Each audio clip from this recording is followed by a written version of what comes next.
E-voice is the reason you're going to make more money in 2013. How? There are hundreds of ways, and you can see them all when you go to jmohr.com and click the e-voice banner. Here are some examples. When customers call, you'll have your own toll-free number, professional greeting, dial-by-name directory, and more.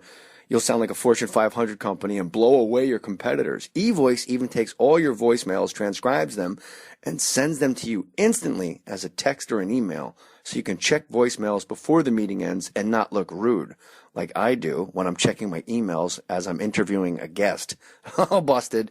E-voice is only $10 a month. They have a 6-month free trial that is about to come to an end, so make sure you sign up for free trial right now between now and the end of this month to start your free trial before it's too late. Support Fake Mustache Studios. Stop what you're doing. Hit pause. Set up your e-voice free trial and see what I'm talking about before the end of the month. Go to evoice.com, promo code J. That's evoice.com, promo code J. Or you know what?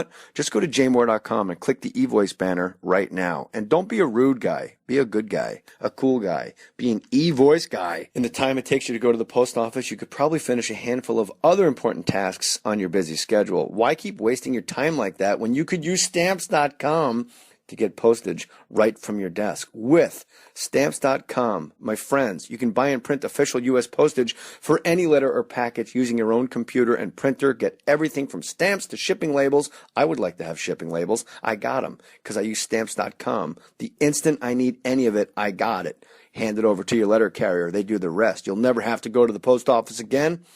You guys should really try Stamps.com to understand what I'm talking about. Right now, I have a special offer code when you use my last name, Mohr, M-O-H-R, no risk trial. $110 bonus offer that includes a digital scale and up to $55 free postage. You will never have to go to the post office again unless you're a service dog or you're one of the most wanted on those cool posters. And if you are, I don't recommend standing next to a service dog or next to your own photo in your cool poster. Don't wait. Go to Stamps.com before you do anything else. Click on the microphone at the top of the homepage and type in MOHR. Stamps.com. Enter more. Look, you got to plan for your future. You do financial planning, you get insurance. But to get real peace of mind, you got to make sure your family is legally protected, you guys. So where do you turn for affordable legal protection that you can trust?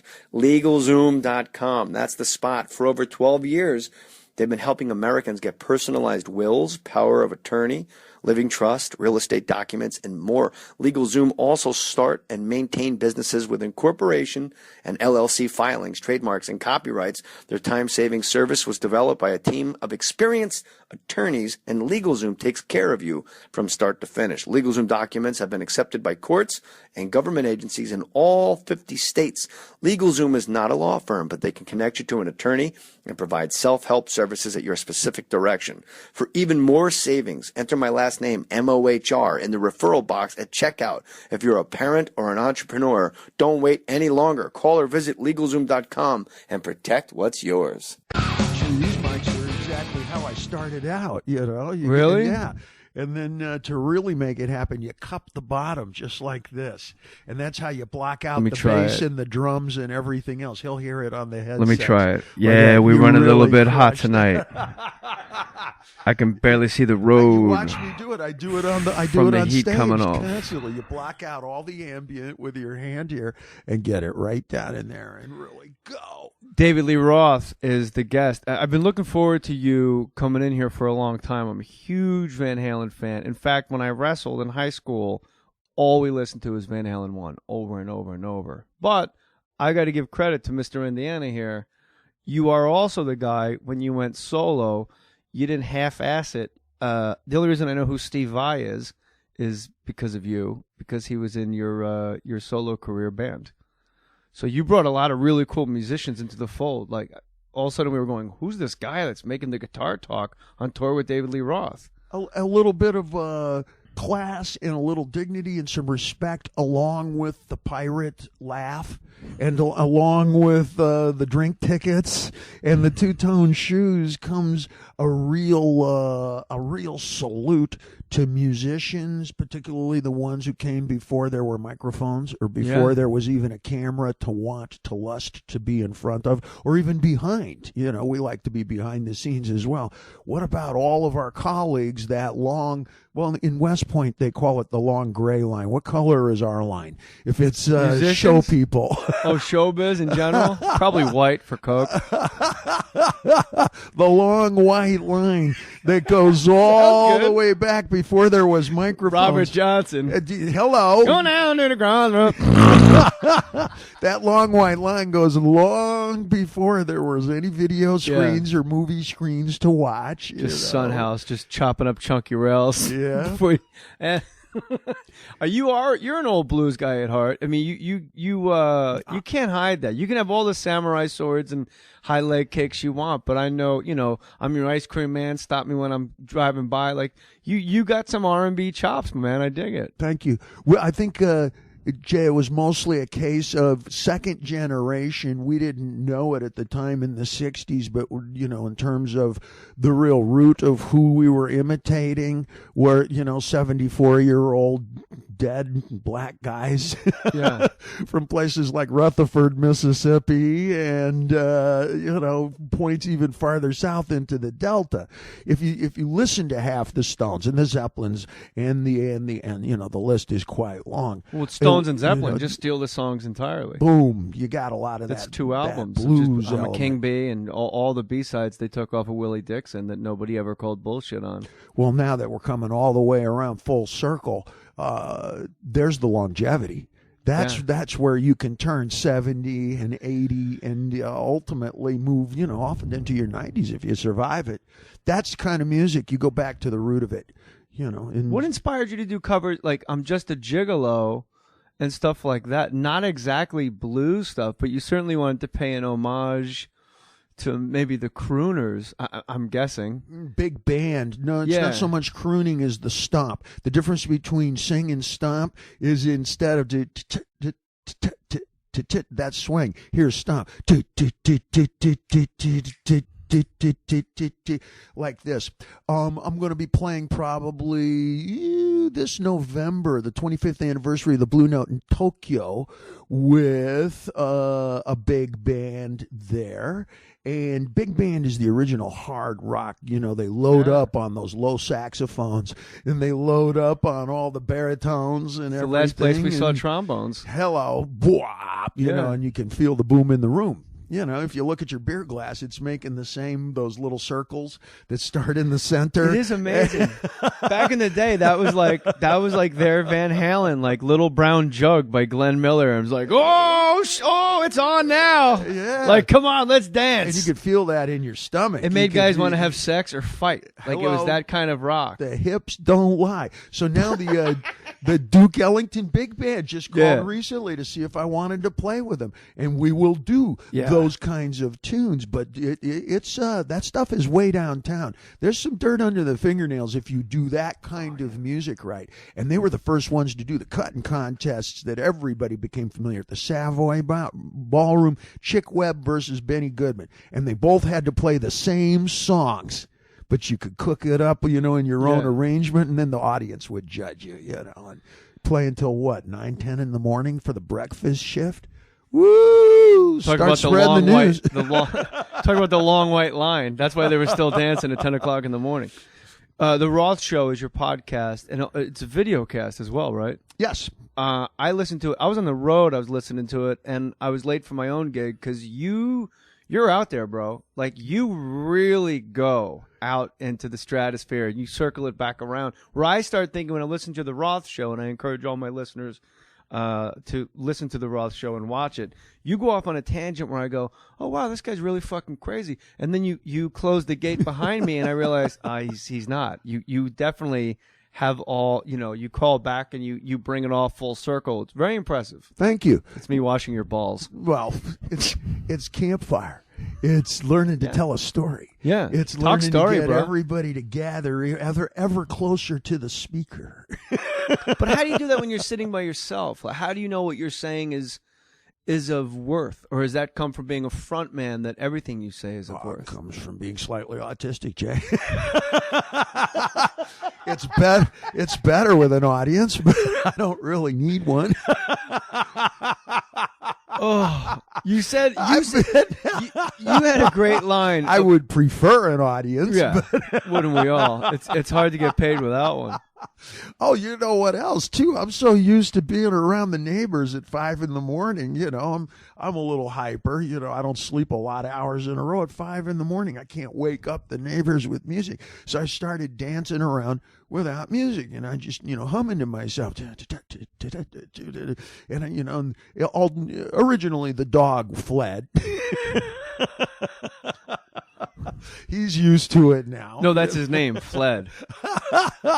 Originally, the dog left. Yeah, Fled split. And, we've made... Fled Zeppelin.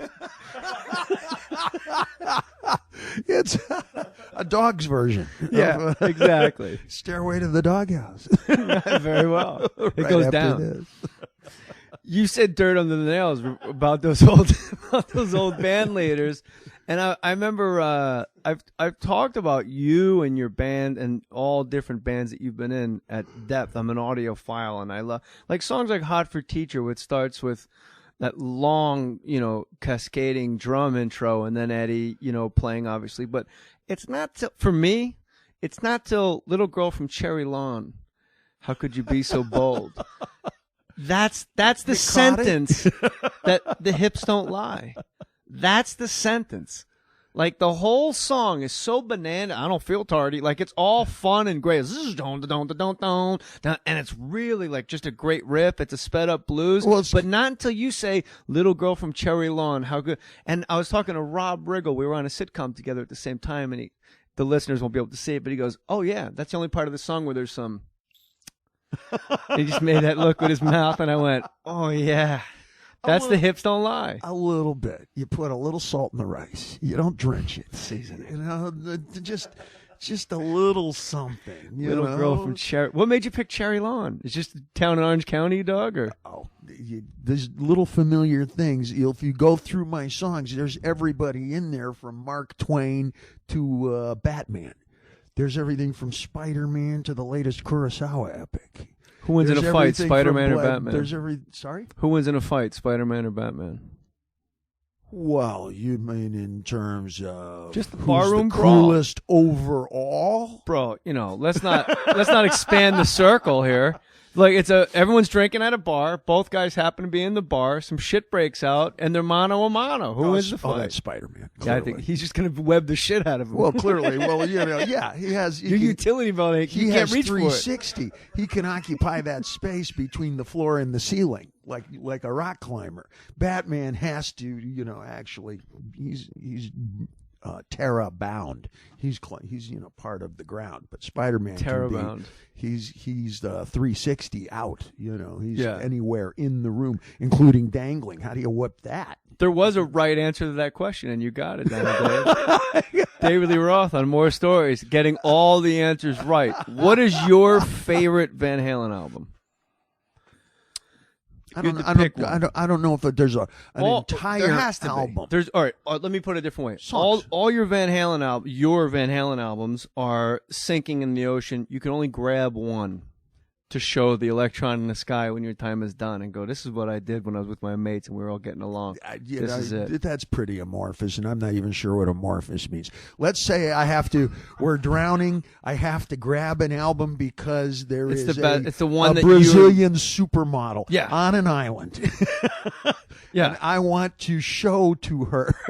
This is how cool I am. This is ultimately done well, my ticket. Yeah. Right? Yes. My entry fee. That's what I meant to say. I was coming back up the stairway from the doghouse. My ticket. Okay. The first one, I think. Yeah? That's the one that came no mind. What do you call that in Japanese? Mushin. No mind. It happened because we played for years in the clubs and bars, and that's where you really sharpen that without thinking it. You're playing for to make the mortgage, the rent for the apartment, so to speak. And when you go into the studio, it is so completely familiar. What's the term in theater? You're off book. Yeah. You are so off book, you know it better than your home phone number.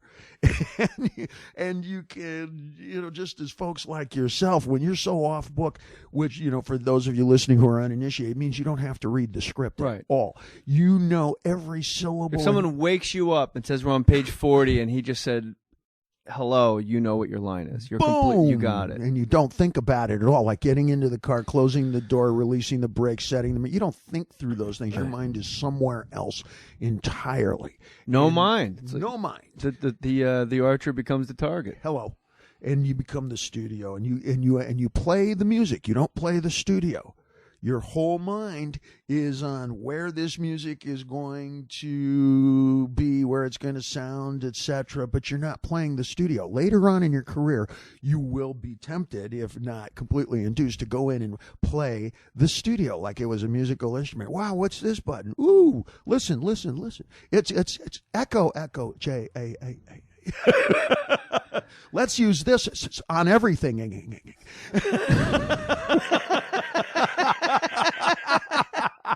Who produced Van Halen 1? That was Ted Templeman. Now, you guys were young, and you had you've been doing the clubs and hammering it out, but it seems, I don't know how I feel about record producers. This is a dichotomous relationship in my mind where they're the guy that can pull your best work out of you, but also they can really get in the fucking way.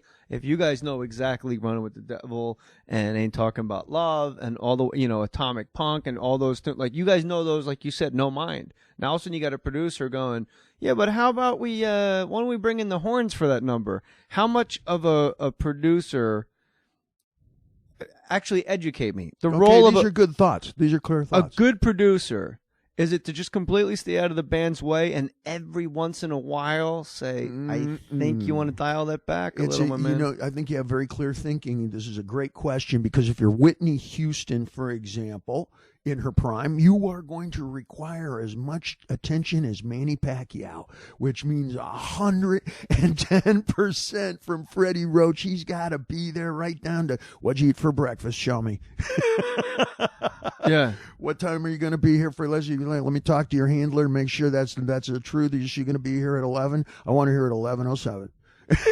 And etc. And you'll have to handle that artist that way. For a group like Van Halen, the music was perfectly intact. None of the music was changed. Nothing was added or subtracted. But you have a group of guys who are just lit. We're hovering like a helicopter.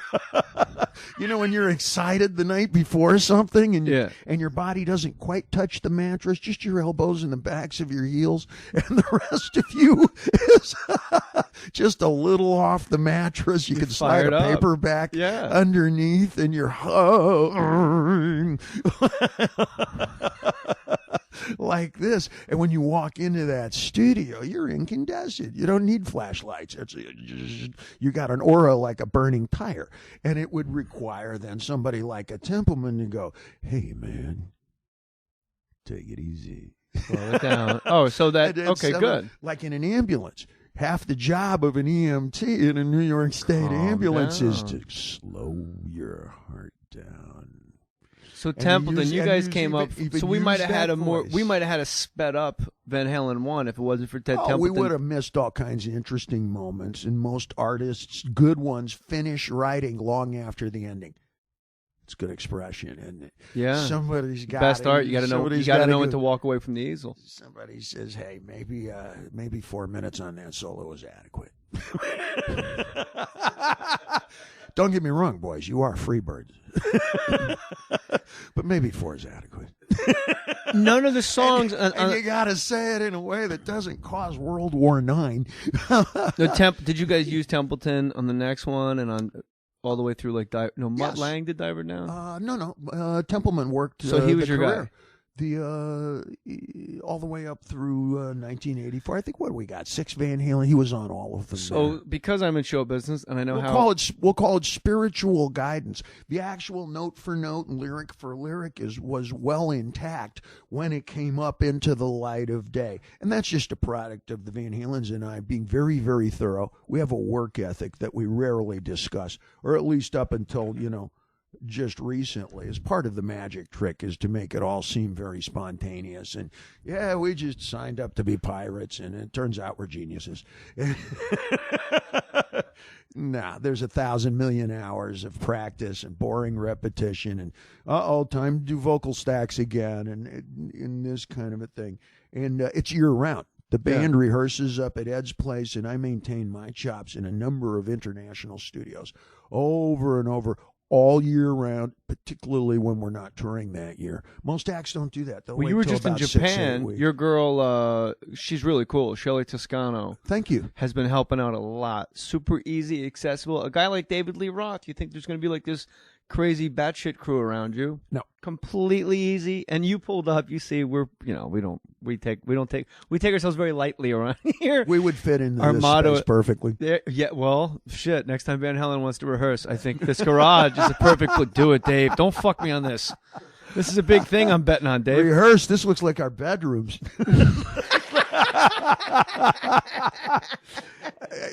Cut to the crash, man. It's the rehearsal space is usually pretty clean, or you lose stuff.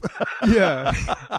The rehearsal spaces are very well organized because our road crew are snap, crack, and pop. You know, they're the best in the universe. It's the treehouse at home that is Spanky and our gang, which is how we run the show. I miss our gang. Oh, clearly, you know. So Templeman, the first one, he just tells you ease down, slow your roll. But I gotta guess when you going all the way up to like 1984, only because I'm a comic, I'm an actor, I know my own personal enormous ego and self-worth that I feel. By the time if it was me, by the time I get to 1984, I'm telling Templeman, I got it, bro. I got it. Did you guys ever butt heads to Templeman, or did he evolve with you guys to accommodate? Because you guys did know more of what you were doing from the first Van Halen album. Does that make sense? Certainly. Okay. And you know what? It's as simple as, a lot of times when we describe thoughts like these, and they are articulate thoughts, it leads towards the intangible, the spiritual, and for Van Halen, it's mathematic. We rush. We play everything 3 beats a minute or 7 beats a minute faster than it should.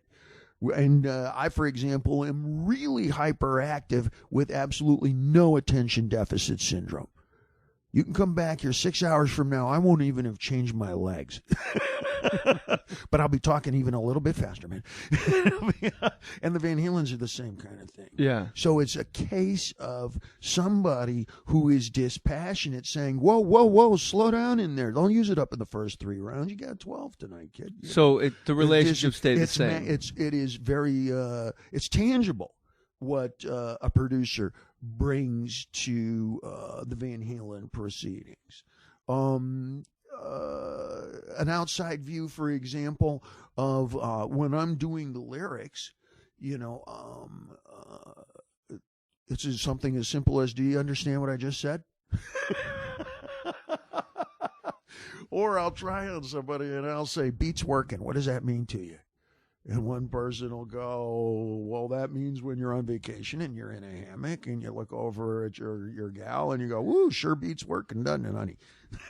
But with your lyrics, it always be quadruple entendres. I wanted to see who actually picks up the actual meaning, which means like when you get in the middle of the dance floor and the beat's working on you. Okay, yeah. There's always a triple entendre to a Diamond David Lee Roth the lyric. Producer is most likely the one who would go, Dave, they're never going to get the second part. Throw it away. They don't have to get it. Or at least advise you, that...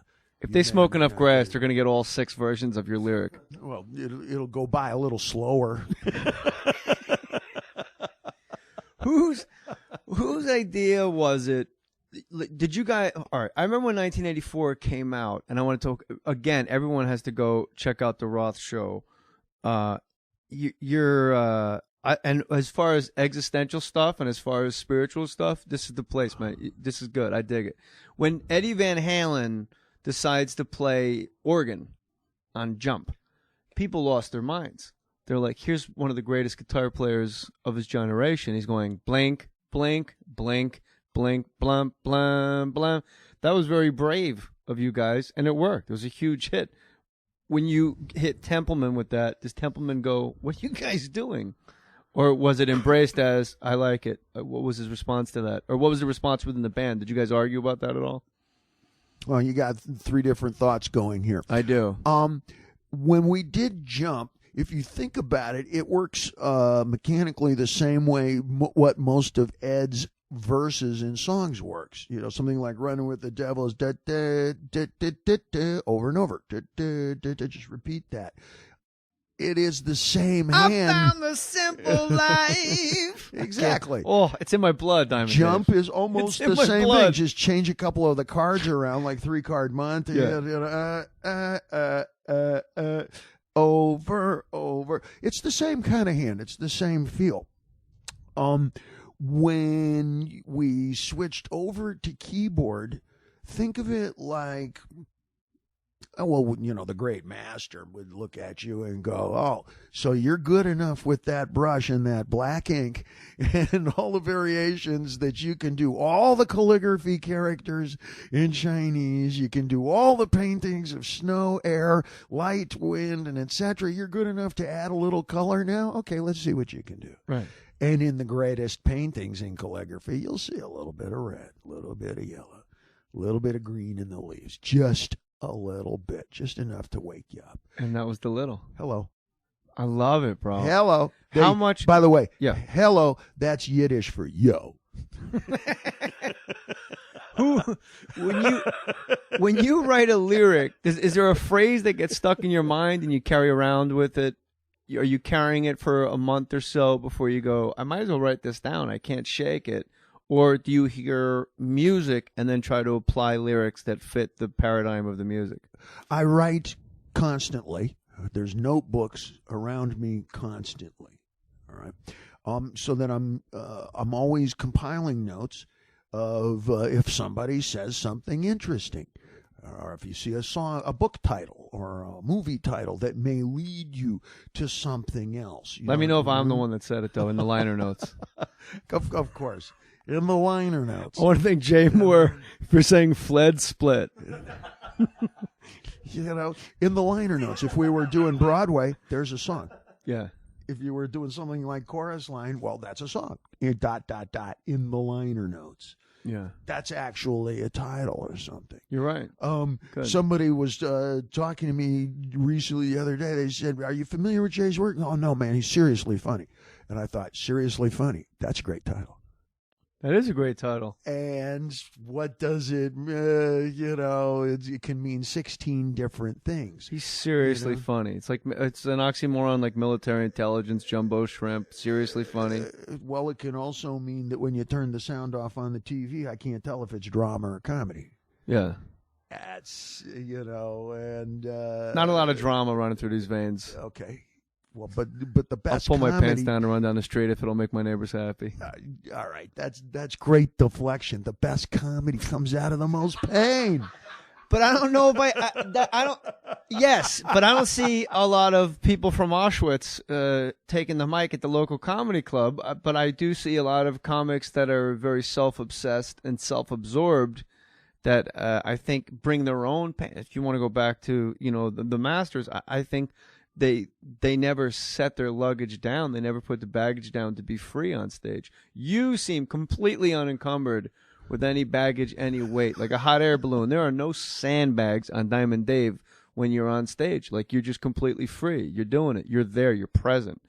And I don't think the comics today come from a place of great pain. I think there was a time when that was true. I think great music. That's articulate. You know what? I'll agree with you on that. I think great music back in the day, like the rhythm and blues and stuff, came from great pain.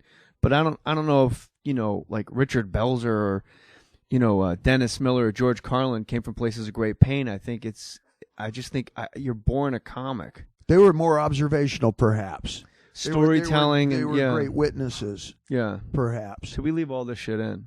Oh yeah, ambient, man. It's the backyard. But the comics today just seem very it's like Soupy. Here comes Fang. Soupy, Fang, and we're gonna pop out of a big hand is gonna come out of the refrigerator. It's Hee Haw. I smell skunk. Grab me by the neck. I won't let that happen, man. That's why I sat you in that chair. You're furthest from the soft drink refrigerator. So I think the comics today, the pain is all what they wish you to think that they're suffering a great deal, but I think they're kind of self-centered and go to therapy just to be heard and create their own drama. Okay. Because it's I'll like buy, your parents some got of divorced that. when you're 6. Everyone's got pain. Turn the page and do something dynamic with your life. I said to a bunch of Buddhist monks, there were like 9 of them, within the last several months. No, I'm not. Did you tell them, don't bogart that joint, guys? I fucked up the Japanese. That's all right. They didn't understand the word bogart. And so I got none. Skyler, you're in charge of that goddamn dog. Go get it and bring it back, and I'll put it in the house.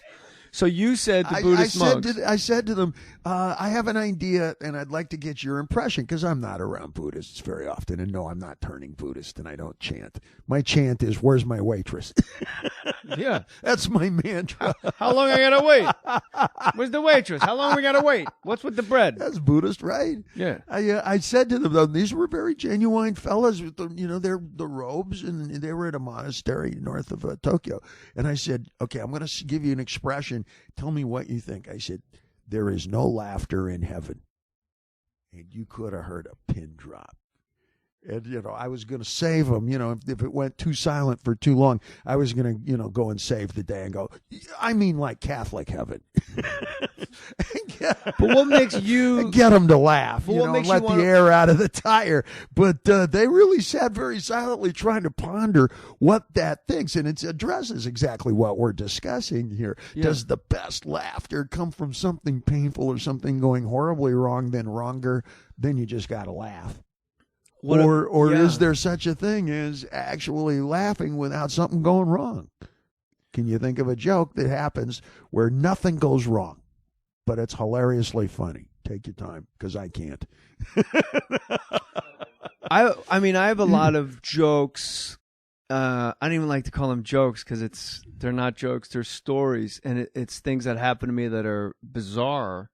And the circumstances and the confluence of events are so unlikely and incredible but yet something went wrong. And are you a cork in the current? You're casting about, and you're a wave-tossed guy during this experience. When you don't Clint know which Eastwood way to turn. You just wound up there. You are. When Clint Eastwood tells you he was a pussy addict, that's a story you need to share on the set of a movie. But you got to figure out you got to frame it up. So I thought the best way to frame it up. He offered me a beer after we shot a scene, and I said, I don't drink. And he goes, well, then I guess you're done for the day. But he said it like, you fucking pussy, get out of here. And I thought I got fired because I wouldn't drink with Clint. And I came back the next day, and he said, how long has it been since you had booze inside your body? But like he slept on it, and he brought it to work the next day. And I go, I don't know, I haven't really kept track. And he goes, JJ, my problem was never booze or alcohol or drugs. Are you wearing a mic? But as the director, to ask me if I'm wearing a mic is preposterous, because you've been listening to take after take across the street on a monitor. Do you know what I mean? Sure. It's like the engineer going, are your mics on? When he's in the other room listening to you guys rehearse in the space. Yeah. Are you wearing a mic? I go, yeah. And he goes, cover it up. Meanwhile, Matt Damon's wearing a mic. The other actors are wearing a mic. Bryce Dallas Howard's wearing a mic. The boom guy is like, he's getting in close. He's right, like, this is going to be good. He goes, my problem was never booze or alcohol. My problem was always Pussy. And I'm like, you got that voice down, too. Did he spell it so the sound guy wouldn't hear it? Is the sound man a toddler? Like he has a child sound man? You see a little baby in a onesie holding him. So like nothing, there's no pain there. It's just an event that happened to me. But my theory is, and I want you to do most of the talking, is that I think these things happen to all of us, but very few of us have these microphones with which to share them. Okay. Little girl from Cherry Lawn, how could you be so... Is it bold? Yes. Yeah. The pain there is watching an idol, an icon, a totem pole, falling in on itself like an old synagogue. Gollum destroyed the synagogue. He came to life. The roof goes first in towards the center, and then But the now I walls gotta go- fall in slow motion, very slow. Like, what is that frame rate? I have to go act now. It's hard enough for me to remember lines because I'm not very bright. But now I have to act knowing that Dirty Harry was just addicted to pussy his whole life. And I'm just thinking like 60s, 70s, hey, just bush. I'm just thinking of all the different bushes. Like that's what I'm actually thinking in the scene. And then I hit the 90s. Mid-dialogue, I hit 90s and everybody's bald. And I picture him going, where the fuck is all your hair? Go home and grow it back and get back to me. What the hell is going on around here? No, whatever happened to a good old-fashioned bush? But you couldn't get your mind off of the apparently PUSSY. And Isn't it SEY? Huh? Is it SEY or SY? SY, yeah. SEY in some parts of northern Canada. Hudson Bay. PUSSEY. Any place Which one there's a was sled Pussy dog. Galore? Is that like Pussy Cat? Is it different? They got away with a lot of pussy names, and like Octopussy and Pussy Galore, and like, hi, I'm Mrs. Goodhead on the James Bond They movies. all had great names. Honey Like- Rider. These days you couldn't get away with it. You can't say goddamn on television, but James Bond is in 3,000 theaters with Pussy Galore and Mrs. Goodhead. Hello. I think that's those were great names. Those were great dames too. Pussy they were. Galore was a jet pilot. She spoke multiple languages. She had bondage gear for flying. She had high fashion gear for the Monte Carlo casino, and she was not only a kung fu expert, but she was the boss of her own all-girl kung fu army, which This is what you've been looking for your whole life. exactly, and it Where's doesn't David Lee Roth's exist, and it Pussy ruined Galore? me. But never stop looking. Those monks would be very Don't disappointed. stop thinking about tomorrow. Don't stop. Oh, Jesus. Oh, what a horrible song. But those monks would be very disappointed if you ever stopped searching. Don't you ever stop digging in that dirt. Don't you ever stop getting dirt under your nails. It wouldn't suit you. Funny. Your Pussy Galore is out there somewhere. You couldn't get your mind off the PUSSY. I was on the airplane and a fella sat down next to me. I will not say his name. He's a very familiar actor. And we started talking. If I guess it, though, you got to tell me I'm right. No, I can't do that. All right, and, fair enough. And we talked and Clint Howard. and we started talking about girlfriends, and he told me that he had banged Paris Hilton. And I spent the entire. Well, that narrows it down. I spent. Jesus, Dave. Fuck. Wow. Now we all know who it is. Why don't you just say his name? Jesus. Why don't you just give out the guy's phone number while you're at it? And no, this was not. We got to do recent. this again. This is not too much recent. fun. This is good. This has to be a regular thing. We were flying from New York to L.A., at least from Chicago to L.A. I spent the entire rest of the time thinking, which hand? I even asked him.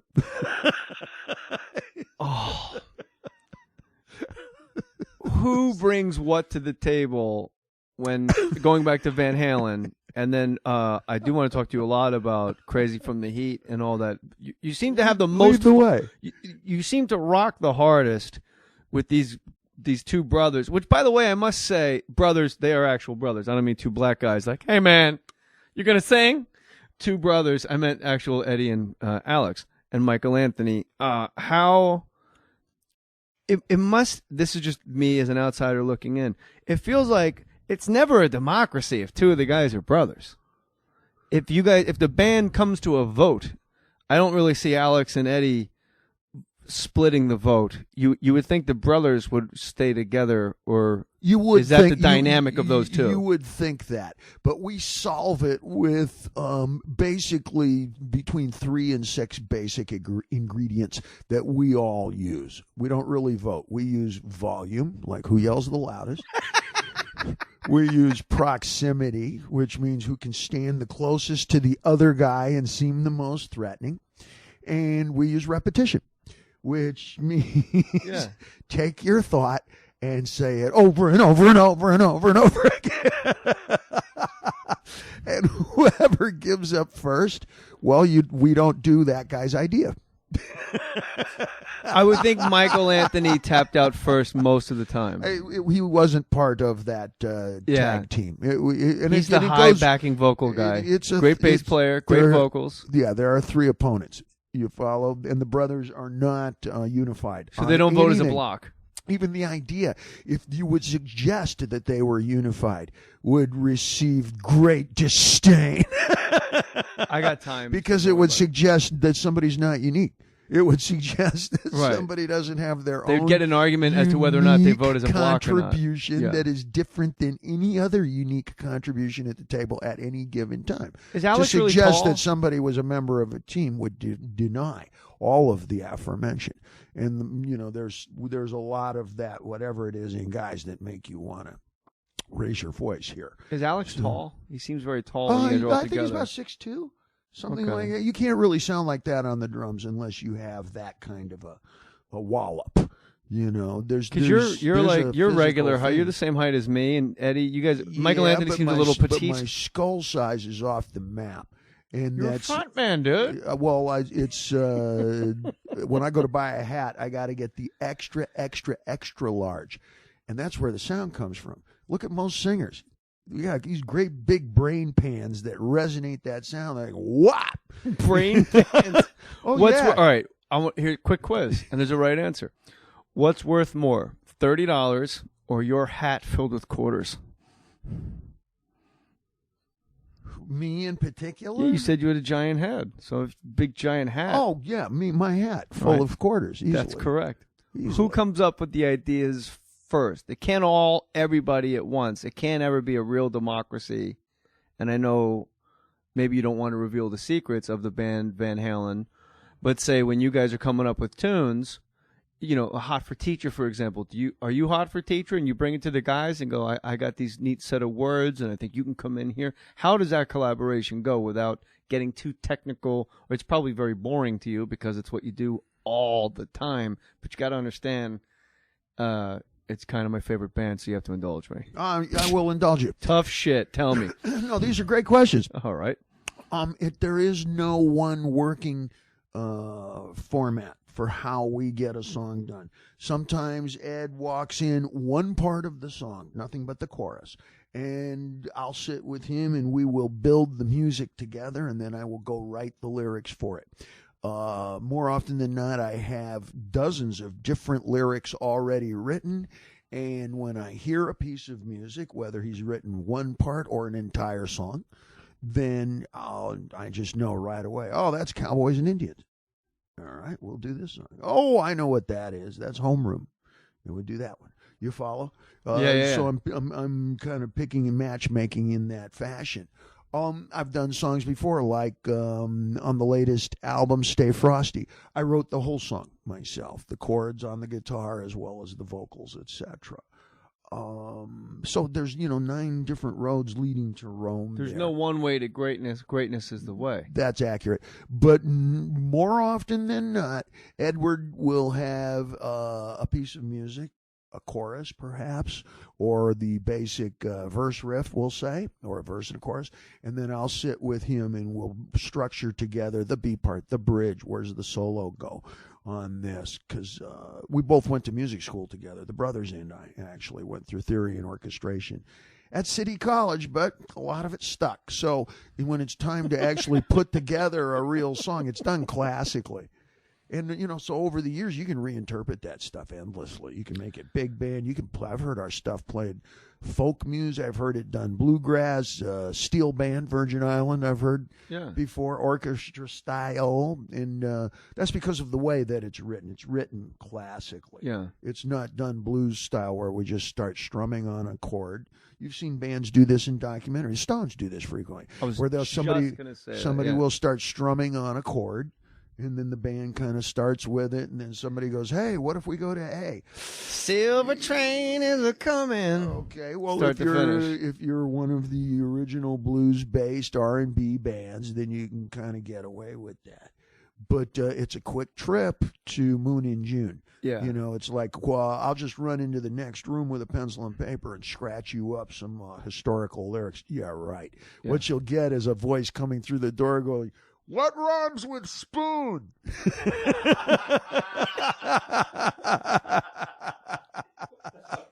I'll be honest. Look, Stones, one of my all-time favorite bands because of the dueling guitars. Likewise. But to replace Brian Jones with Mick Taylor is the odds of that are zero. The guy as great as Mick Taylor, and then to replace Mick Taylor with Ron Wood, now you're really playing with house money. God's got a plan for these guys. But the one thing I noticed, it is providential, I think is the word. It's providence, my man. But the thing I noticed most, I was disappointed with the age of the internet, where you can find out terrible things about yourself, that when you thought you were terrific, you can just go online and people can tell you what a douchebag you are. That's really the sole purpose of this box right here. It seems to be the sole purpose of my sisters. I don't even go as far as the internet. When I actually but please, I digress. When I opened up the lyrics on the Stones, with a few exceptions, it is June, gloom, doom. It is really just, it was very disappointing. Even like Sympathy for the Devil, it's not, there's nothing in there that, there's no like Rufus Wainwright, there's no like a real lyricist. Elvis Costello, I think, is a pretty neat lyricist. And well, I get the impression that Elvis would retire to the atrium or whatever you call it, the attic with the slanted roof at the left bank, and you're going to labor over that, because if you tweak one word, you get a whole different meaning out of it. Do you ever listen to your songs and say, wow, I had a whole other because you can listen to Tumbling Dice. There's another version of Tumbling Dice that just got re-released when they re-release things and they go through the vaults, and it's in A to Z. Every single lyric is different. But like you were saying earlier, just when you're an old bar blues band, that rhythm and blues, it's the same. And there's an entire different set of lyrics to Tumbling Dice. You strike me as a guy that you may have a different set of lyrics per situation, and you may have to choose one on the fly. Have you ever thought, I might have missed on that one? There's a lyric in my pocket. Well, certainly. Yeah? Certainly. At the end of every great game, you go, okay, now I'm ready to play that game. At the end of every great movie play, at the end of every great chess game, you go, God damn it. You walk off stage. Now I'm ready to play this guy. I think everyone is fascinated to hear you say that. You follow no matter how follow. Successful even, you go, yeah, that third move, man, King's Knight A9, Knight A6 to E4. I fucking missed it. Yeah, but you won the title and the Buick and the dog food, and you own the island in Hawaii. Yeah, but I missed E6 but could have won it by Knight. I could have won it by 2 more strokes. I turned left and bumped my nose. Man, you didn't see me do that. Nobody saw you do that, but I saw me do that. And that's what will urge you and compel you on to do again and again. It seemed towards the end of Van Halen, it got combustible. I mean, you were no longer in the band, so I think that's a fair assumption. And then it seemed that, a gem can't be polished without friction, right?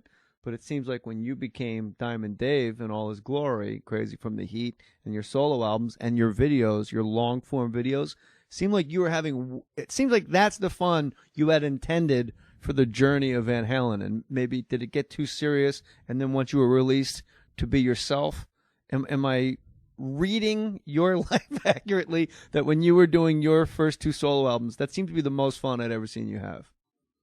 The fun that was initially in Van Halen, and I was also guilty of this, becomes, it turns serious, not so much sour, as you are constantly urged to take things more seriously, more corporately. This is a business. This is not just a lark. It's not just a hobby. And you'll hear musicians, artists in a variety of the fine arts, I'm sure, in acting and humor and authorship, writing, etc. You'll hear folks say, Jay, this is a business. It's not just a game. You got to take it you got to approach this like a business. Okay, the third time I hear the word in the same paragraph, we're hiding something. Yeah. There's an agenda here. It's diversionary. No, wait a minute. I think we're taking suppressive fire here. Yeah, we're sucking from the corporate Somebody's teat. trying to keep us from looking over the edge. Right. You're not going to like what you see. You're going to see a bunch of guys not that you don't know taking money and putting it in their pockets. Yep, and if you are young and you're susceptible to it, as we all are when we're young, then if you're not careful, the idea of, okay, now we have to top ourselves in the last album. Okay, now we have to top ourselves in the last bottle of Jack that we drank. We have to drink it faster. Now we have to top ourselves in terms of the record sales, etc. Even if you are denying of it, and to the greater degree we were, it haunts you in that you're going to go to sleep going, you are denying others' wishes, and they are becoming angry and disagreeing with you and upset. Because not every Van Halen record was a a diamond record or whatever. Platinum, First and last one sold 10 million before counterfeits. So you add in the counterfeits, it's probably 20, 30 million. That being said, we have that same kind of, Miles Davis called it a curse, to change, to try things. We would play songs like Dancing in the Street or Big Bad Bill. We would sell Ricky Ricardo Rumba, which is what Jamie's Crying is, to heavy metal crowds, and then we'd play Psycho Billy Thrash Swing, which is what Hot for Teacher is to pop group people who were looking for more Dance the Night Away, which was Spanish speaking. Whoa, we kept turning left-hand turns like a mosquito on people. And little guitars with Spanish too. We would upset people because it was unexpected, or it was a left-hand turn, or now they're playing a keyboard, etc. And no matter how denying and defiant you are, and we were, those words will still racket around in your head and cause you to question and question. And it's the equivalent of, when you start off as a little kid, you got bunk beds. I don't know if you got a brother or a sister. No, I had them anyway, just so I could, you had fun. A bunk bed. You play the game of hot lava, which means like you pretend you're on a cliff, and down in the middle between the bunk beds is hot lava, and you'll die if you fall in the middle. So you jump from one bed to the other, and you're screaming, hot lava, like this. And then in a little while, you push the beds a little farther apart. And you scream, hot lava, and you try and jump across. Till finally, it's almost undoable. And then one day, you don't make it. And you get 18 stitches in your upper lip from hitting it on the frame. Yeah. And the doctor says, what were you doing? And you don't really have an answer. I don't know. It was a game I invented. It's not really hot lava. I don't know why I did it, etc. And trying to top yourself. We just thought we put 4 covers on Diver Down. It would be real funny. Like that was a huge risk for you guys. Why would we do this? You don't make any residuals. You don't make any, what do you ask at? Residuals? Yes. Why would we try and take more and more production on the road? Why would we try to outdo the record sales each time? Lava. And woodshed for longer and longer. And the longer you spend in that woodshed, the more coffee you're going to need, the more nicotine you're going to need, because now you've convinced yourself to get across from one bunk bed to the other, and I'm crossing my poeticisms here. No, I'm with you. Then you have to stay up later, and you start putting in 18 hours in that studio, which means you need a little something to keep you awake. Yeah. And then when you get home after 3 days of that shit, you need a little something to put you to sleep. And then you're not the best version of yourself. You're no longer the best version of you. I get them confused. Is it Dr. Hyde or Mr. Jekyll? Which one's the bad guy? Dr. Jekyll and Mr. Hyde. But which one's the bad guy? Is Hyde. it Mr. Hyde? Yeah. You turn Mr. Hyde. Yeah. And then it's Mr. Hyde who sits down with 3 other Mr. Hydes. And keep in mind who showed up at the clubhouse in the first place, Jay.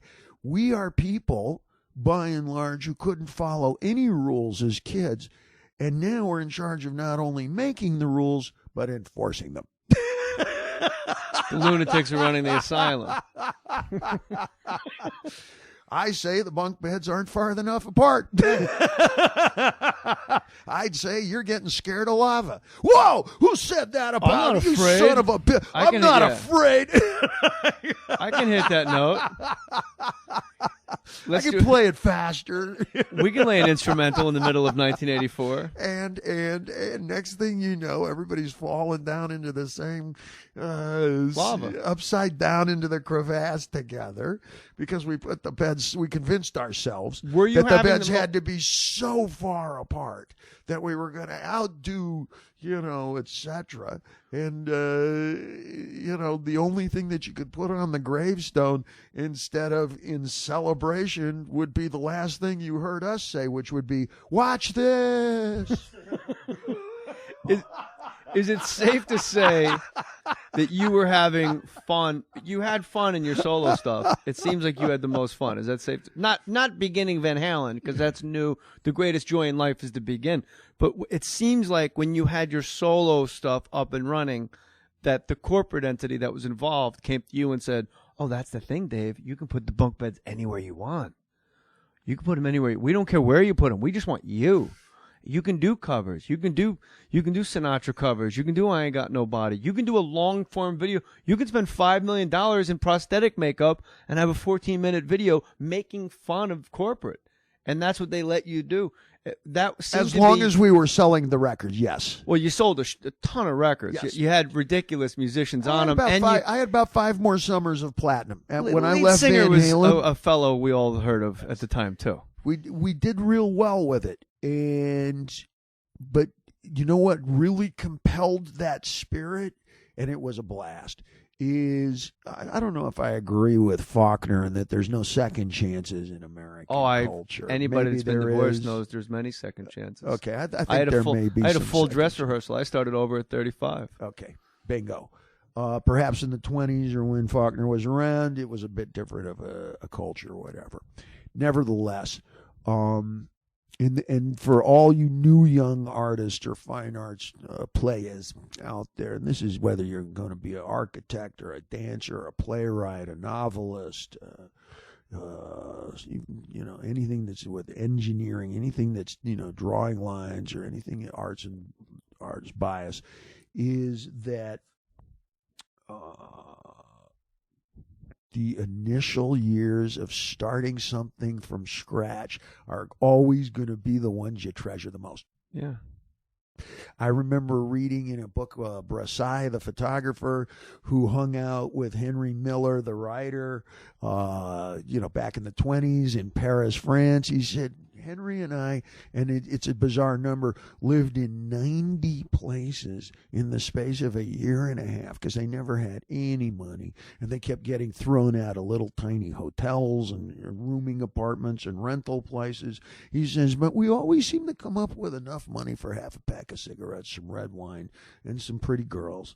And he said, and you know what? When I ran into Henry X amount of decades later, we hadn't seen each other. He had won every award accolade that's possible to give to an author. He was a millionaire. He made the money. He said he had tears in his eyes, and all he wanted to talk about was the golden years when we all had to sit on the same mattress side by side because there was no couch and share one cigarette with those two girls Right. and pass a bottle. And that being said, I got that chance again. All right. Now, here's a little addition, because sometimes people ask at the end of an encounter like this, Dave, do you have any thoughts, any recommendations, any advice for new young artists or whatever? And yes, I do. And it's pursuant to exactly what I just described. Always at any given time have a song that you're listening to over and over again. It can be brand new. It can be the latest Kesha single. It can be an old Stone song that you just rediscovered. Hey, Tumbling Dice. I've been listening to it for the last 2 weeks. I listened to it 38 times in the last 2 weeks. Maybe it's that. Maybe it's country. Maybe it's blues. But always at any given time have one song, and you'll get tired of it after 2 weeks, 2 months, whatever the case may be. But just drill it. Repetition over and over. Put it on repeat when you get into the shower so you hear it 18 times. You follow. Play it in the car over and over and over. When you're working, play it in the background over and over and over again. 20, 30, 40 summers from now, when you play that song again, you will feel physically just like you do right this very instant that I'm describing to you. And if you have one of those songs, now I've got dozens of them, You follow? Through my golden years, that's probably 85 different songs over that 7-year phase when Van Halen was in the clubs. And then our first few records, that's one set of 85 songs. You follow? Yeah. Then there's the party years. That's another 82 different songs, whatever. And you can take them like medicine, man.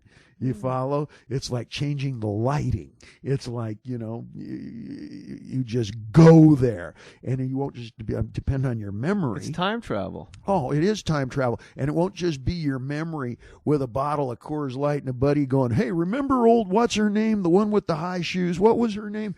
Is you will physically, when you put the song on that reminds you of that gal, you'll smell her perfume. You'll taste her, just like when you first kissed her. You'll remember things about her shoes and stuff. You go, you know what? I haven't never thought about that since I last saw him. You'll remember her mother's Everyone at this name. table is thinking of what songs it is that's messing their heads up. What song? At any given time, you have a song. I have a song with me. I keep it with me like a pack of cigarettes. And this is just nothing that David's makes any taking difference. A CD out of his pocket right now. That makes any difference to listener. anybody. This is Dan Hartman, Relight My Fire. He's the one who wrote Free Ride. He was in Edgar Winter and Frankenstein. Edgar Winter, who was in your band, right? Yeah, I worked with Edgar many times. But there's just the one song here. Time out. You really hired the coolest fucking musicians. When it was your time to get up and be a front man for a new crew, you got a lot of top-level dudes to take a back seat and stand behind you, bro. That speaks a lot. Lucky. Yeah, I mean, you got lucky, but also it speaks a lot to the character and what people are signing up for. When Steve Vai and Edgar Winter go, yeah, we'll be in the background, sure. I'm a privileged guy, But you grew up in Indiana? Well, define grow up. I made it up to my 8th year there. Okay. In the great outdoors. And then you moved... Massachusetts. Pop was in school, yeah. He went to Mass General. He was doing his residency there, and I spent my summers in New York City when I was, let's say 8, 9, 10, 11 years old. And then we came California. So like 14, 15 years old, what are the songs that if they came on right now, you would just go, whoa? 14 or 15? Just around that age, that your most impressionable age. What are the songs in that? Right. I don't know that that's my most impressionable, Jay, but 14 or 15 would be Woodstock. Or whatever is your most impressionable age, would you say? Well, it's impressionable in 40? different ways. Well, no. Let's start at the very beginning. Is the first record that you ever actually pay for yourself, which was $1.05 then for a single, what was the first is a pivotal moment. That's a big moment in a kid's life, especially a little boy. That's independence. Mine was an 8-track, bro. I'm sorry? Mine was an 8-track. Okay, well, you're a little behind me, General. And no, that's not by much. Generationally. Yeah, half a time-wise. generation behind you. Okay. I had to rake leaves to make $1.05, and then I went and bought Major Lance the Monkey Time. And I've never even heard of this. Oh, Major Lance the Monkey Time? Have you heard of it? Major Lance. Which one's the name of the band? That's it. Major Lance is And the name of the song is The Monkey Time? Yeah. I'm being serious. Major Lance is the guy. There's a and the dance that the people do. I don't know how it started. Major Lance is the name of the band. In the monkey time, dum da dum dum dum, monkey time, dum da dum dum. You'll hear Springsteen, notes of Springsteen, if you play Monkey Time over the air, because it's got that bread bottom. He's got a lot of that in his Thunder Road kind of era going. Here we go. We got Major Lance at Monkey Time.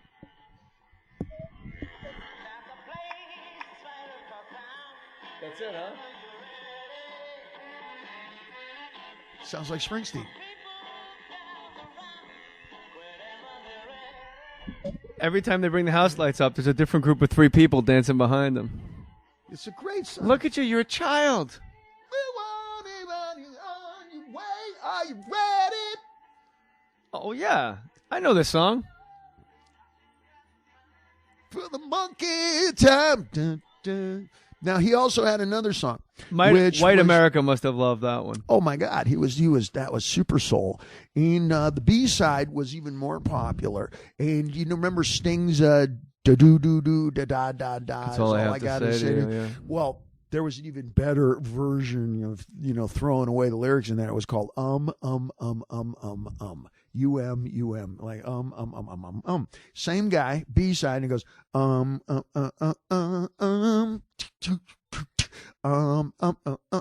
would rather that than bullshit lyrics.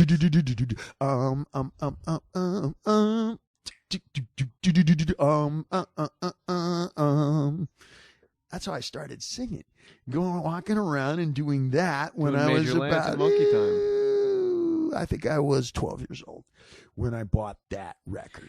And that was in Altadena, California, just right around over the hill, which then later on I discovered the Beatles and the Dave Clark Five. But I lived in neighborhoods that were pretty much black and Spanish speaking.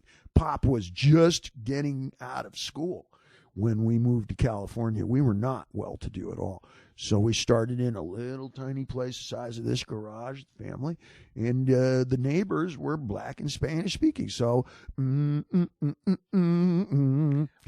Roth family is nice. I like their music. Invite them over. Oh yeah, they like Major Lance. How bad could they be? Yeah, exactly.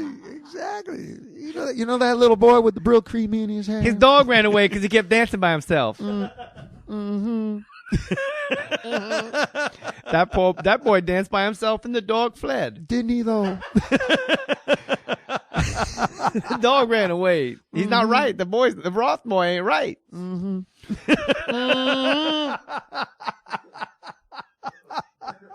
What? And that led to Motown.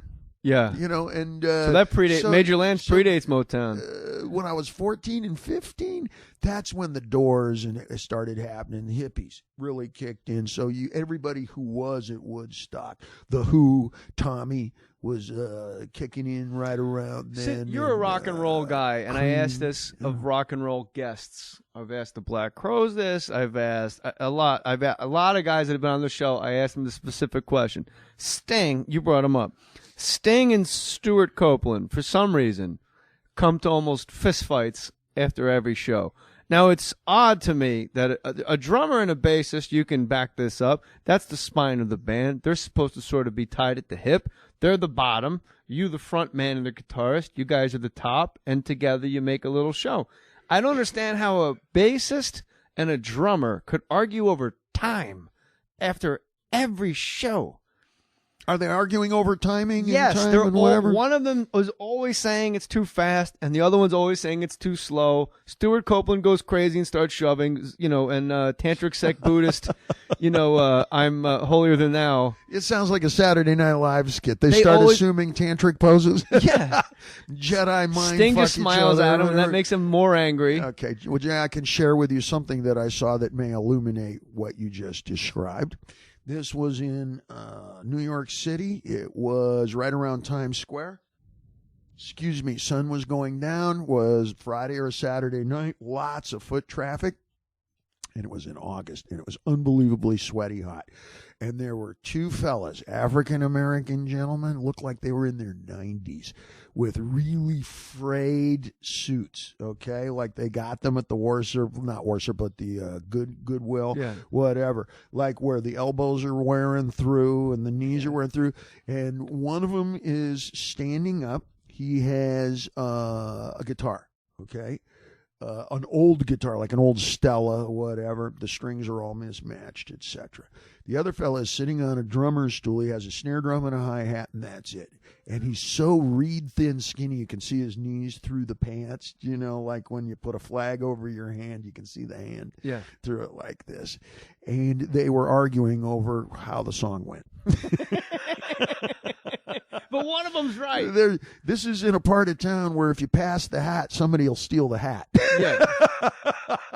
The hat don't come back. But Dave, and the hat is sitting one there. Of them is right. Yes, and the hat is sitting there for collection, and they're oblivious to the rest of us. We're all standing around waiting for the song. They're oblivious. How many blocks did you get before they realized you took the hat? I was a few blocks before I realized I should learn something from this. First, A, no, it's never going to change. B, there really is no describing. Describing who is right or who is wrong. But that's the thing. Someone is right. Okay, well, one of those guys had a legitimate gripe, and the other guy, one of them is right. They can't both be right. Well, historically, when you go back to the Police and you look through their film, they race through everything. But was it Sting going too fast? Those first songs, those what is it? Everything thinks he does is magic. Yeah, they fly through. But which guy's going too fast? I think it's probably the drummer, probably rushing. Plus, you have two guys who are bosses there. You have two daimyos, shot callers there. Sting is a superb songwriter, as some bass players are, because they understand all the passing notes. Paul McCartney is another amazing player coming in, from that background. Lefty, the drummer, man. Lefty. Lemmy. I don't know that Lemmy plays bass, but he is a stellar talent. He's a stellar talent. And the drummer is involved in movies. I need you to know I need you to know I did not say Lemmy. I said Lefty. Paul was a lefty. That's all I was saying. Okay. I don't want you to think I was stupid. We're rounding third here. I want you to be like, it was going so well. And then he tried to convince me Lemmy played bass. Lemmy plays bass. Played Mohl. Lemmy played Mohl. Lemmy plays bass. He plays Mohl bass. No, Lemmy lefty. plays bass, doesn't he? I don't know. Ace of Spades. Ace of Spades. I was just saying Paul He's is so a lefty. bad that we know how to imitate him. Yeah. Huh? Yeah. You know what Lemmy plays? We're so disdainful that we can imitate him. Anything he wants is what he plays. So you think bass player, like Iron Maiden's bassist writes, I think, almost entirely the entire Iron Maiden Not catalog. surprising. The bass player is bound to be more familiar with more of the notes on that deck than your average self-taught guitar player. Average self-taught guitar player knows maybe half the alphabet, and you're bound to start repeating your words over and over again if you only learn half of those letters. You follow? Yes. Yeah. Some people go, okay, well, like Keith Richards, man, you need 3 chords and an attitude. Whoa. 3 chords, 14 different unique blues tunings that were taught to you by the people who invented them. Then you need chord inversions of those 3 chords. And then you have chord fragments where you'll leave off just a note or two. And yes, Keith knows all of those too. Yeah. So yes, in a court of law, we could say that yes, it's 3 chords, but there's maybe 84 fucking variations that go along with it. And we can show here's That'd be. I would love to. I never saw that on Law and Order. Your Honor, if I may, on cross-examine. That'd be a great chords. How great would that be if you were a cross-examining lawyer and you literally just went up to the witness box and went. No more questions. You know what? Withdrawn. Objection. Then forget it. Sure. I didn't kill anybody. Let's say 3. I didn't kill anybody. But you could have. No more questions. Brian Jones, Mick Taylor, Ron Wood. Which one of those 3 do you think is the best guitarist? Let's walk through them here. Brian Jones, you're talking Stones, right? Yeah. Okay. Ron Wood, again, Stones, and who was our third player? Mick Taylor. Our third player.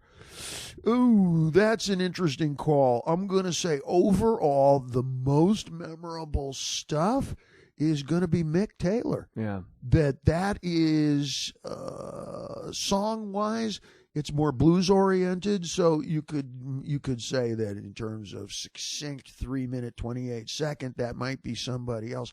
But the most popular, most famous material, I think, coming from the Stones was his time period. The stuff if you say, quick, Sticky sing me a Stones song. Yeah. Oh, he was at Brown Sugar. Yeah. We're gonna sing Beggar's Banquet. Yeah. Sticky Fingers. It's Only Rock and Roll. Correct. And he was very, very young when he started off on that. So they didn't Exile on Main Street.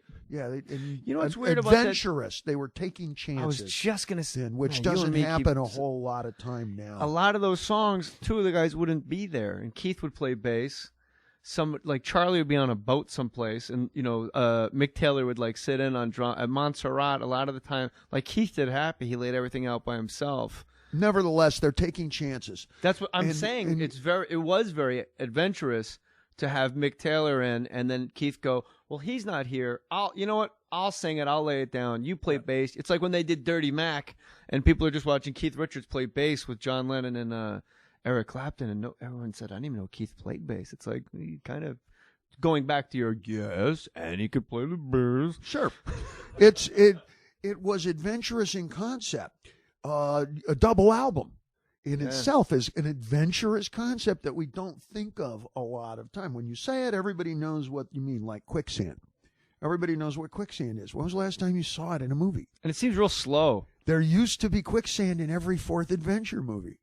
Remember, somebody in the jungle would be sinking in quicksand, and throw me a rope. There's this exactly, and you would have a horse or a zebra pull them out, or a stick, or maybe it was in Indian country. There was a lot of quicksand. Yeah. There's actually a book on quicksand in the movies and television, etc. That we don't see it anymore. The double album, we don't see a lot of that. The live album. The live double album with the booklet and everything. We don't see these things very often anymore. Dave, where did music go? Where is everybody? Where are all like the guys in a garage calling themselves Mammoth that are about to change the name and then become Van Halen and just crush ass? Where is Unchained? Where is the Nirvana? Like the grunge? They seem to close the door behind them. Why is everything now? Why have we all settled? Why do we all have this apathy where we're with auto-tune and Katy Perry stuff? Why are we all settling for this societally? Oh, okay. What's your dog's name? I'm sorry. Mabel. Mabel. Can I quote Mabel? Yes. In Mabel's words, where's the treat? Where's the treat? Is if the treat is gigantic, if there's a potential treat that is like Dark Side of the Moon meets the Eagles' greatest hits times Stairway to Led Zeppelin meets Frampton Comes Alive. Consumer? Whatever your treat may be. Right. Maybe your treat is $1 gazillion, which is actually now a number.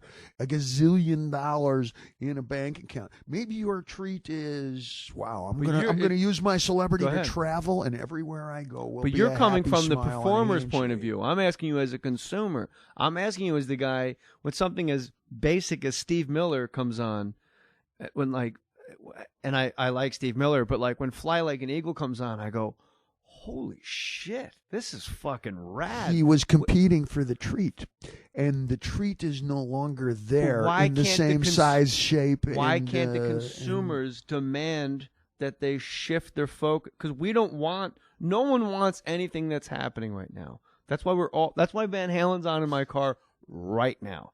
And like Jane's Addiction and all that, like Bad Brains and Nirvana and Pearl Jam, it like just Foo Fighters, the door just slammed right behind them. Queens of the Stone Age, there's a few that squeaked out. But why is there apathy? There's no treat for the consumer. No one really is going, oh my God, Shakira's coming to town. It used to be an event. I understand this. We didn't know what you guys looked like when you came to a town. I understand. The thrill of sacrificing everything because there's the potential. I call it the treat. What is the reward? The treat. What is the result? She likes it. It's a simple. The doggy knows it. You're waiting for a treat. The fucking dog is sitting at Dave's feet. Where's the treat? You know that look. Any one of you who own a dog know that look. She just sing some Katy Perry and get her away from me. Where's the treat? And no treat, no rollover, no fetch. And even if I do fetch, it's going to be a slow fetch. And that goal of the potential, rather, of that reward compelled you to absolutely fortify your work with as much time and effort and caloric expenditure as you possibly could. You would sacrifice your health. You would sacrifice your family. You would sacrifice all of your normal relationships to create a dark side of the moon. And frequently people did in any number of departments of music. Today, that reward is not there. So the compulsion, that obsessive drive, is vastly diminished. But don't you think your last tour with Van Halen counteracts your own argument. It was the highest grossing Van Halen tour of all time. I'm just including myself from when we discuss these kinds of things. Van Halen's a bit of an anomaly. Not really. When Jimmy Page tours with the Black Crowes and Chris Robinson is singing 10 Years Gone and they sell out arenas, it's not even Led Zeppelin. It's the Black Crowes, a theater band, doing Zeppelin songs with one guy. And, God forbid if Guns N' Roses ever got back together. If Roger Waters and... Are we discussing the quality of the music or the efforts of the musicians? I want to know where music, not Black Eyed Peas, where did it go? Why is there no garage band that's touring and selling out theaters? Okay. I guess the Black I have Crowes that are answer as well. Okay. Because I do think chronologically, the Black Crowes are like the last ones to get out. Sure. Grab me a water, sweetie? Up until a specific time, all bands had to go through the College of Musical Knowledge, which means you had to play the clubs and the bars, and you had to do 5 45-minute sets a night. You had to learn hundreds of other people's tunes in order to play a variety of different neighborhoods. And playing things south of the Harbor Freeway for a lowrider wedding was all for Van Halen. That was all Santana. You guys know Free Ride, right? We're playing it about 40 times, and then we're getting out of here. We're playing Evil Ways and Black Magic Woman and Soul Sacrifice and Suavecito. When we play for the bikers out in San Bernardino, that's all Smoke on the Water and Get Your Motor Run and Born to Be Wild. Mm-hmm. But you didn't play Aerosmith out there in the mid-late 70s because that was a little bit frowsy. A little fruity, It was a little fruity. However, Born to Be Wild, etc., that was considered kind of retro, kind of dumb, thuggy, whatever, when you played out at the beaches here. And we played up and down these beaches constantly, going down from Hermosa up to around here. There were clubs and bars and ballrooms, etc. So that was Aerosmith, and let's think who else was that. ZZ Top was really popular. Underrated ZZ Top. I'm sorry? Maybe one of the all-time underrated bands, would you say? Particularly before they got out the synthesizer. This was pre-synthesizer. Yeah. And it was more blues rocky, and it was all developed out of a roadhouse where everybody's dancing. All of the grooves are exactly right from everybody of the bands that I was discussing with you. If you took the top off of a plastic drink and filled it to the top, you could dance to any of those bands without spilling your drink because they don't go over about 125 beats a minute. That's how Van Halen learned to play all of the songs that we wrote. You learn what's a chorus, what's a verse, what is a bridge, how do you modulate, what's a key change, etc., etc. How to structure your vocals, how many 1-part, 3-part, 5-part harmonies, etc. And we called it the College of Musical Knowledge. Those clubs and bars no longer exist, Jay. There are places where you can play original material. Yeah, we can pop the newspaper in the LA scene or whatever, and same thing in New York City. Dozens of places to play your original material. Doesn't matter what your shoes and haircut are. We'll find a place. Where are the places that you used to play top 40? That you used to play dozens of other people's material for a somewhat intoxicated dance crowd? And I stress the somewhat intoxicated because they're unforgiving. They're there to have a good time.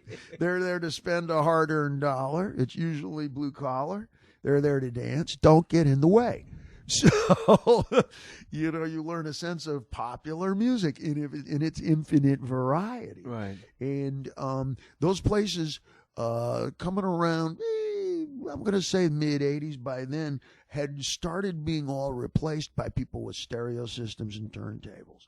Until then, nobody could afford the bass speakers, to put up a sound system. Maybe a dance club in Chicago, sure. A dance club in Hollywood, sure. But those were dance clubs with big bass bands like they used in the movie theaters.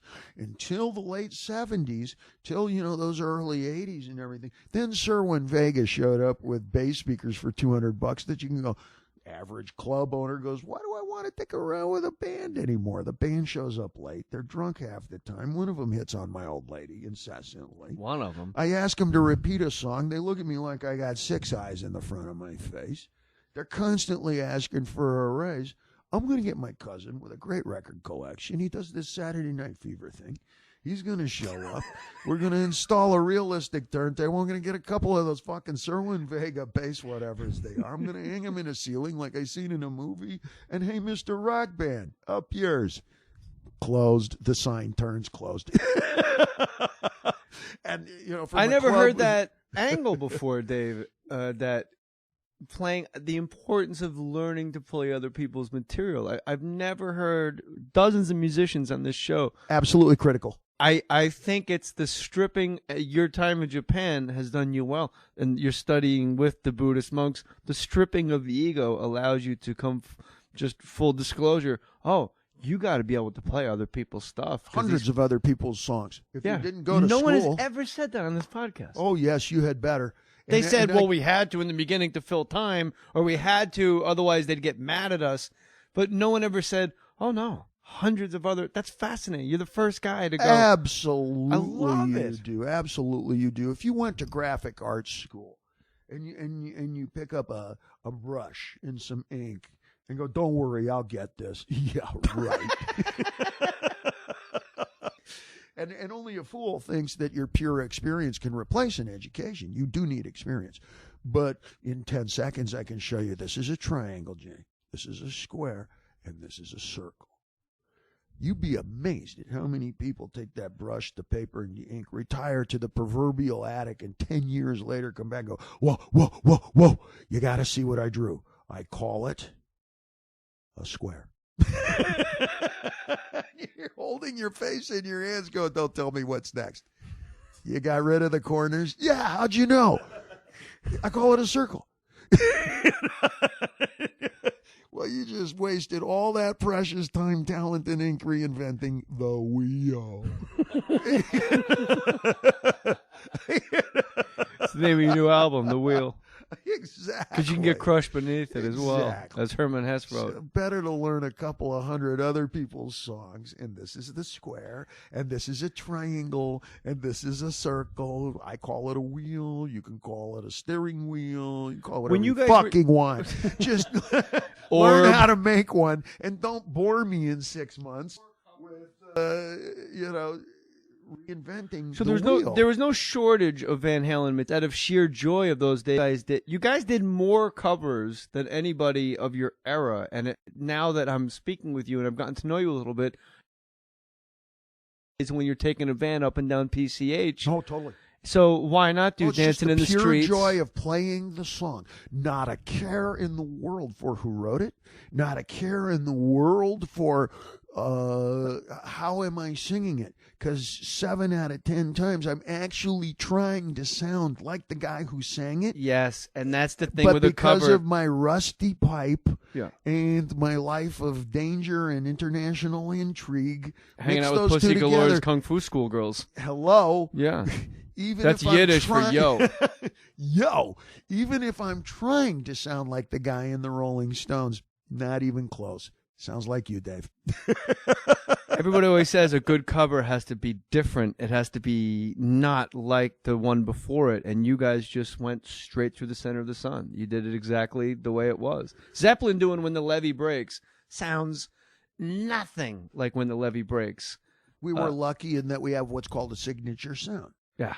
It's as when we play together, or even individually, you can pretty much tell, when it's like Hendrix. Take it out of the personal, and you can hear Hendrix's guitar. Even if it's a new guitar in a song you've never heard, you go, oh, that's Jimmy. Yeah. When you hear Eddie play individually, when we play together, there is a signature sound to it that even if we're trying to imitate somebody else specifically, it doesn't land there. It still sounds like me. And so that what's the upside of that is that I can continually improve my repertoire. How many more moves? How many more tricks? How many more new ideas riff-wise? You follow. Why do you go to Japan so much? I started living there. I have an apartment there. in Are you the Tokyo. tallest man in Tokyo? I am one of the tallest. Do they call you Godzilla and run? I am. They don't run. You just come out of your apartment, bozy, bop, Godzilla. After 35 years, I'm pretty well known in Japan. Well, I think you're pretty well known everywhere, dude. Especially to the baby boomers, which is we run the show worldwide. So getting along. I ask because this podcast, months in the making, but it was always dependent upon when you were returning from Japan. Not Chicago, not Florida. You weren't in Plano, Texas. It was like, well, when Dave gets back from Japan, and then you came back, and then you did something, and you went back to Japan. It was like 2 or 3 trips back and forth. Yes. I've been basing out of there since last June, when the Van Halen tour finished this last year. Let me back up. As a martial artist, started off as a little kid, my 12th birthday. Ready for this? 1966. Mazel. Okay, and when you do that for a long enough length of time, it's always a dream of, geez, maybe I'll go do kung fu at the Shaolin Temple in China, or maybe I'll go to Brazil and I'm gonna wrestle the entire Gracie family. Yeah, and I'm gonna learn a little Portuguese too. And if you do sword, kendo style, that sort of thing, you dream of going to Japan.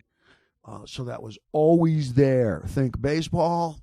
I'm going to be on the Yankees. Yeah. Football, Dallas, here I come. Yeah. You always have something in your mind that is the pinnacle if you maintain it into your adulthood. We all do some form of judo or karate or something when we're in high school, in that age there. But I kept it up throughout.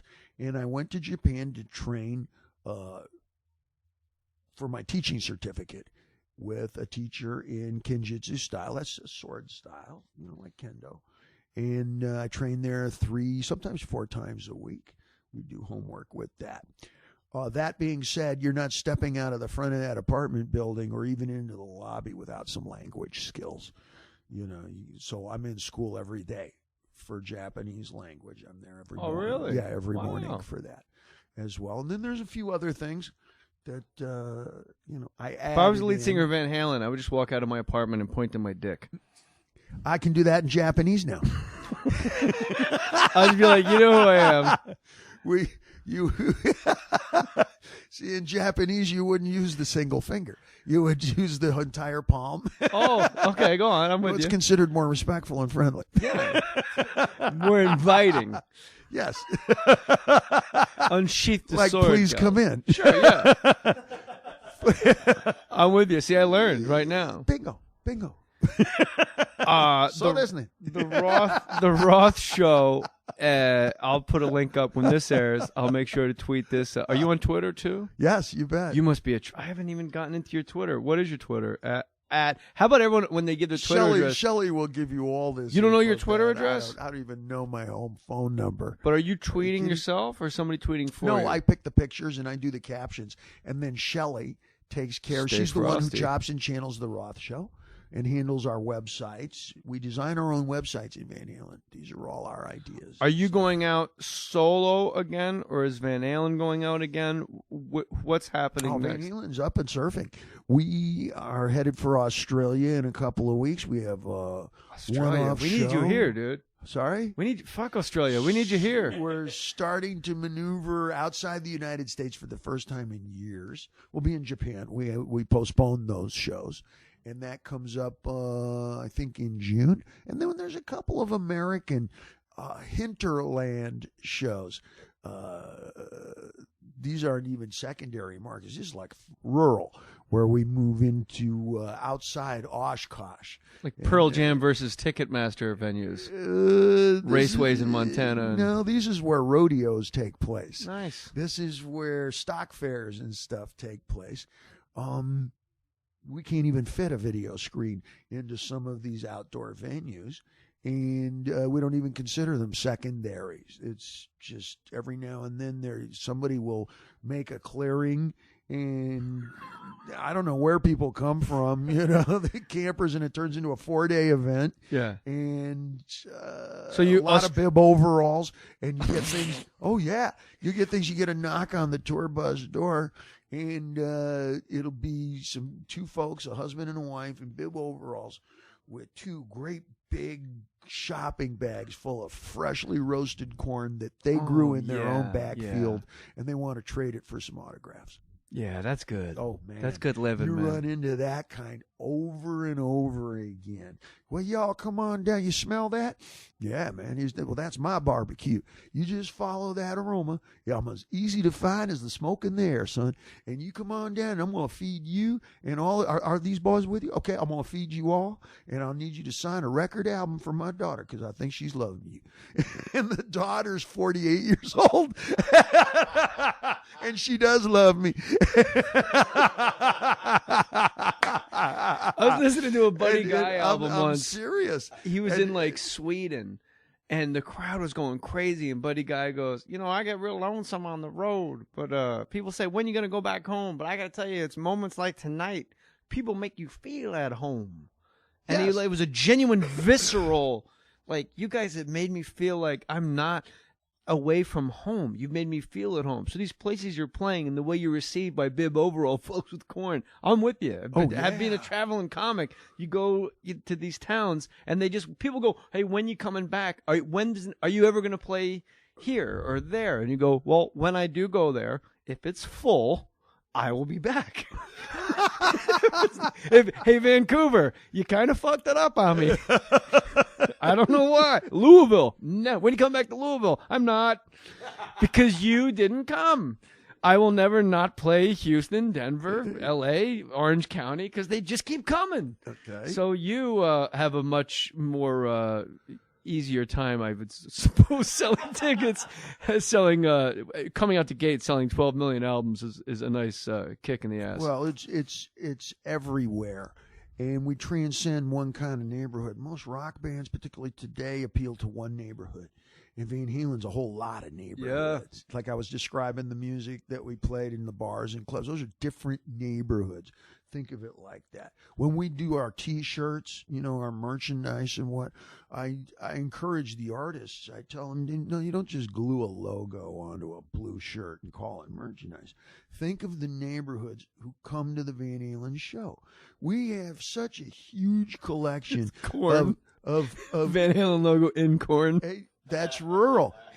Think of the cowboy hats and everybody who owns a horse trailer who comes to a Van Halen show. How many people who wear cowboy boots to work come to a Van Halen show? Answer, lots. Yeah. Lots and lots.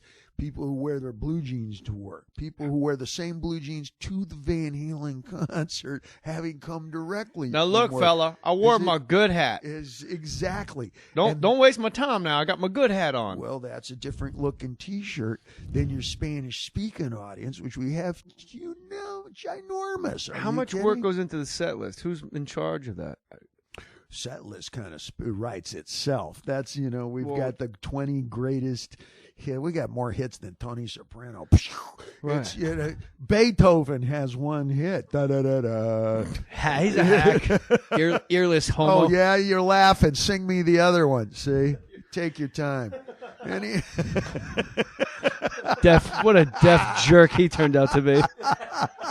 One so hit. Like you got open tons of hits, and you're going to get angry if we don't fire them all. If we don't pull the trigger, and hey, what happened to Jamie's crying? How come she's not crying tonight? The Stones seem to always. We keep going back to this. I keep going back to the Stones. I don't know why, and I apologize. They always open. It seems like with If You Start Me Up or All Down the Line off of Exile. Is there one at a Van Halen show? It's we kind of gotta get it going with this. No, and what's happening now is with the passage of time. Curiously. I say it with reverence, and I consider myself lucky. It's sort of like an artisanal pizza place where it doesn't really matter after the third bite what's on top. It's all good.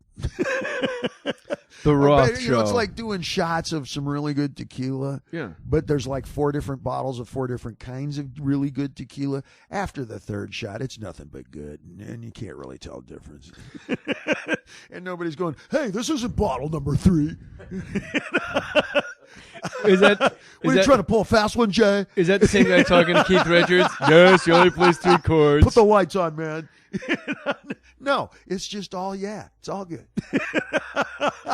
You've never had a clunker. You've never just handed in a clunker.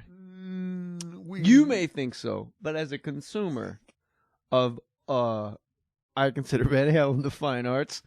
As a guy that spent my running up and down Fairview Avenue in Verona, New Jersey, listening to Van Halen 1 and Van Halen 2, and Women and Children First, and no, leave them on, and your spoken word parts, and digesting everything you've done.